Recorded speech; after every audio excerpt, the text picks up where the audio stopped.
Madame, Monsieur, bienvenue dans ce journal.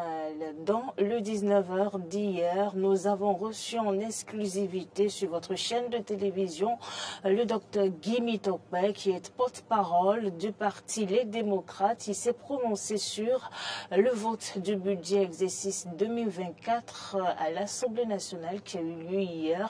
Et précisons que ce budget a été voté à 82 voix pour et 27 voix contre.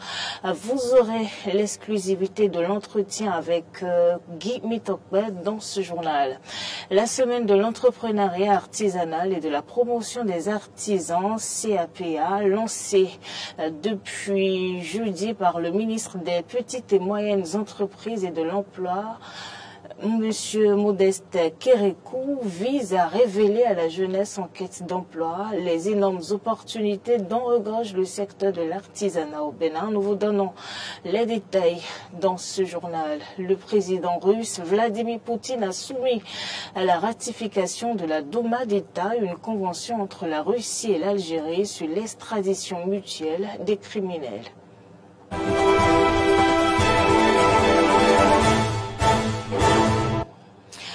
Madame, Monsieur, merci d'avoir pris le rendez-vous de l'information. Le budget national exercice 2024 a été adopté hier par les députés de la 9e législature. 82 voix pour, 27 voix contre. On va suivre la réaction à chaud de Guy Mitokpe, secrétaire national à la communication du parti Les Démocrates, reçu au téléphone dans le journal de 19h du 8 décembre 2023.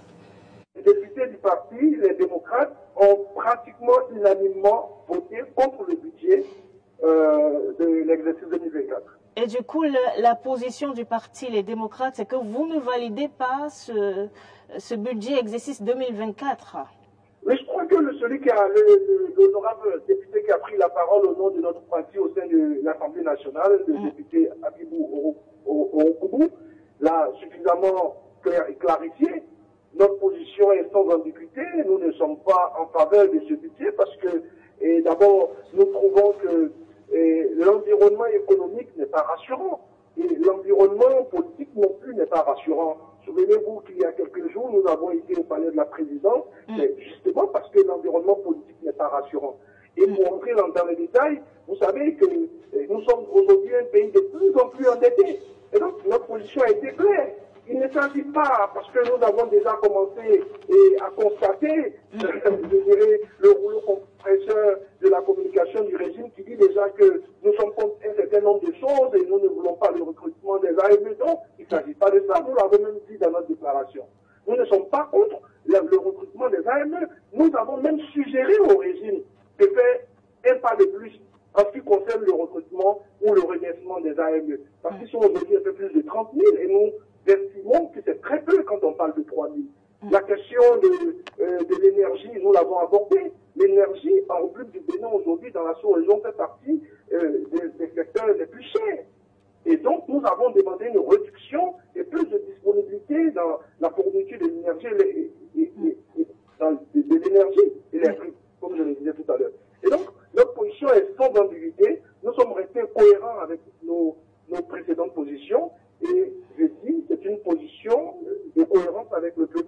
Nous avons aussi, à travers notre déclaration, nous nous sommes penchés sur la question des producteurs agricoles et nous avons signifié aux députés de la majorité et au régime d'exercer moins de pression sur les producteurs, de martyriser moins les producteurs.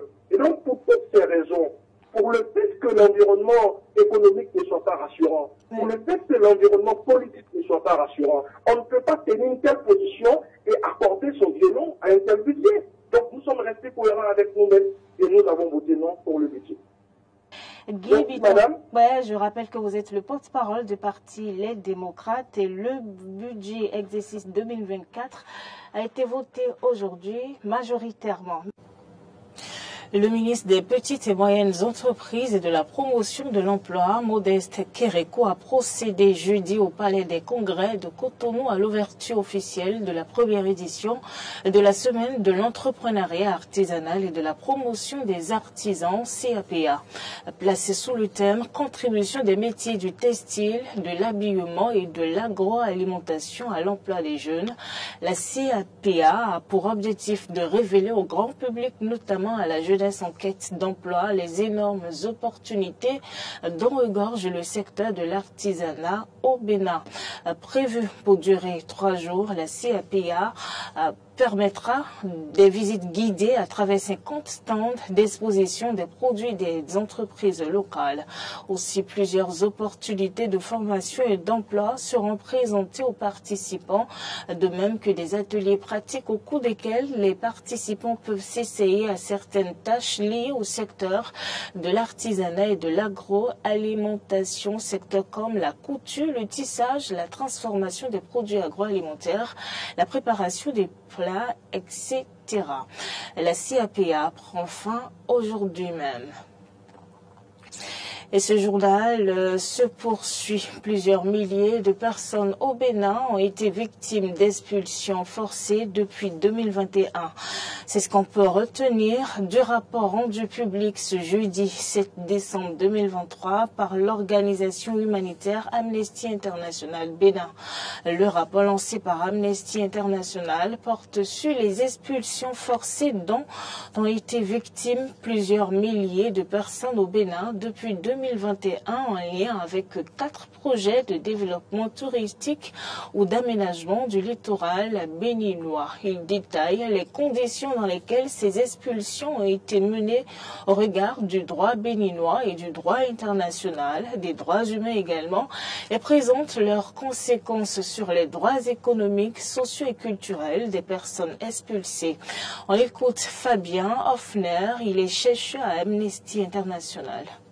Avant les expulsions, le principal problème qu'on a constaté, c'est qu'il y a un manque d'accès à des informations essentielles, en l'occurrence les parts, les plans d'action et de réinstallation, qui sont des obligations légales et qui doivent être menées dans le cadre d'expulsion. Donc ces recensements, nous ne disons pas qu'ils n'ont pas été faits, nous disons qu'il y a une telle opacité dans la façon dont ils ont été faits qu'il est difficile d'être catégorique. La question également importante, c'est celle du préavis. Le droit international explique très clairement qu'il doit y avoir un délai de préavis suffisant avant d'expulser les gens. L'idée étant évidemment qu'on ne peut pas dire la veille aux personnes qu'elles vont être expulsées le lendemain. Or, c'est quasiment ce qui s'est passé dans un certain nombre de cas. Il y a eu des délais extrêmement courts. Un plat coding, je crois que c'était 2 mois. Un Filion 1, c'était également des délais assez courts. Et dans le cadre de Djebadji et de AVKT, nous n'avons pas pu savoir quelle est la date précise à laquelle les habitants ont été informés. Les autorités nous ont fourni le document d'acte qui correspond à l'acte de déclaration publique, mais sans avoir la date de ce document et sans avoir la chronologie. Donc c'est pas non plus impossible que les gens aient été expulsés sans avoir été informés. En tout cas, il y a toujours cette opacité.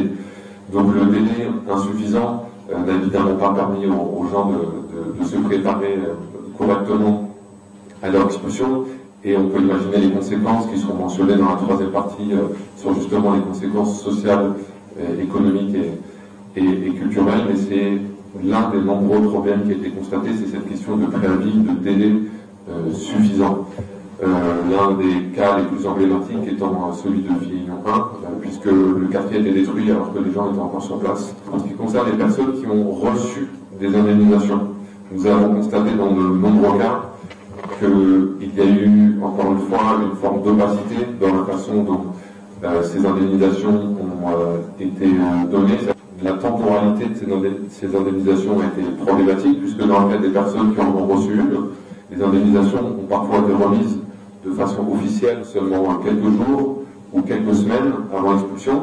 On a vu certaines annonces officielles gouvernementales où des chèques ont été remis et la date correspond seulement à quelques jours, quelques semaines avant les expulsions. On imagine bien que si on reçoit un petit peu d'argent quelques jours ou quelques semaines avant d'être expulsé, on n'a évidemment pas le temps de construire un logement en 3 semaines. Donc tout cela est contraire évidemment au droit international. En ce qui concerne les manquements constatés après les expulsions, aplacogie à Fine-Urbain, voir des gens qui dorment sur la plage, des gens qui dorment à la Belle Étoile, dans des conditions sanitaires extrêmement compliquées. Il y a également des conséquences sociales qui sont assez choquantes. Les familles ont été divisées. On a rencontré des mères de famille qui nous ont expliqué qu'elles n'ont pas vu leurs enfants pendant plusieurs mois à la suite des expulsions. Des personnes et des familles qui ont été divisées, puisque les parents, les proches, les familles n'ont pas forcément pu héberger l'ensemble des foyers des personnes qui ont été expulsées. Donc il y a eu ces familles divisées. Il y a eu également une déscolarisation assez importante, qu'on estime forcément à des centaines d'enfants, qui à la suite des destructions ont été déscolarisés, soit parce qu'ils n'avaient pas de logement, soit parce qu'ils sont partis loger à des kilomètres de leur ancienne école. Et on peut imaginer les traumatismes pendant 4, 5, 10 ou 11 ans d'une telle situation. En prélude au référendum constitutionnel prévu pour le 17 décembre prochain au Tchad, la communauté tchadienne au Bénin a officiellement lancé jeudi à son consulat la campagne référendaire. C'est à l'occasion de la visite d'un membre de la coalition pour le oui. Le compte rendu est signé Clémence Tononcoin. La communauté tchadienne au Bénin ne reste pas en marge de l'actualité politique de son pays d'origine. Elle a officiellement lancé ce jeudi la campagne en vue du référendum constitutionnel prévu le 17 décembre prochain. Elle a reçu à cet effet la visite de la présidente en charge de la diaspora au sein de la coalition pour le oui. C'est le consul général du Tchad au Bénin qui a planté le décor de la séance d'échange qu'ils ont eue. Le 17 décembre, les Tchadiens seront appelés aux urnes pour se prononcer sur la nouvelle constitution. Donc, c'est l'objet de sa tournée. Donc, elle vient vers vous pour vous livrer un message de la coalition pour le oui. Et soyez attentifs à son message et soyez réceptifs surtout à son message. Prenant la parole, l'hôte de la COCHAB, Isabelle Ousna Kassiré, a témoigné sa gratitude aux membres de la communauté pour l'accueil chaleureux dont elle a bénéficié. Elle s'est ensuite adressée à son auditoire en ces termes. Si aujourd'hui, nous avons été dépêchés auprès des Tchadiens de l'étranger, c'est que vous pouvez constater que nous comptons sur vous, que les Tchadiens de l'étranger comptent sur nous, et que nous attendons également qu'ils participent à ce moment historique. Je voudrais vous dire que le référendum est un vote. En tant que citoyen, vous avez le droit de voter, de participer à l'avancement du Tchad. Et je sais que nous pouvons compter sur vous pour que nous avancions ensemble et que la diaspora n'est pas oubliée dans notre programme. Bientôt, nous allons être aux urnes pour le vote. Je voudrais vous dire très sincèrement que nous comptons sur vous et que j'espère que le 17, ici au Bénin, le oui l'emportera. Un message qui n'est pas tombé dans les oreilles de sourds. En témoignent les différents propos de soutien pour le oui. Je vous souhaite la bienvenue. Nous, au Bénin, vous avez constaté, nous sommes déjà avec vous. Vous avez vu le oui partout. La colonie tchadienne au Bénin est une colonie exceptionnelle. Je pense que nous l'avons déjà prouvé lors du recensement. Et cette fois-ci, je pense que vous n'allez pas être déçus. Moi, je suis seul, c'est le Tchad. Parce que le Tchad est uni et cher pour tous. Si le oui peut nous le Tchad, il n'y a pas de problème. Nous sommes debout et nous vous promettons que nous allons dire oui, peut-être même 100% ici à Bobo. Il vaut mieux être avec le diable qu'on connaît qu'avec le Dieu qu'on ne connaît pas. Alors je pense que dans cette dynamique, il est tout à fait logique que les jeunes étudiants aussi que je représente se donnent pour pouvoir quand même voter pour le oui, pour que nos autorités également sachent que nous contribuons pour l'avancée de notre pays, puisque à la tête de l'État aujourd'hui nous avons un jeune. Avant de renvoyer chacun des Tchadiens présents à la séance en mission pour la suite de la campagne en vue de la victoire du oui, la présidente en charge de la diaspora au sein de la coalition pour le oui a présenté à l'assistance les spécimens du vote, le code électoral et un exemplaire de la nouvelle constitution. En dehors du continent africain, le président russe Vladimir Poutine a soumis à la ratification de la Douma d'État une convention entre la Russie et l'Algérie sur l'extradition mutuelle des criminels. Reportage.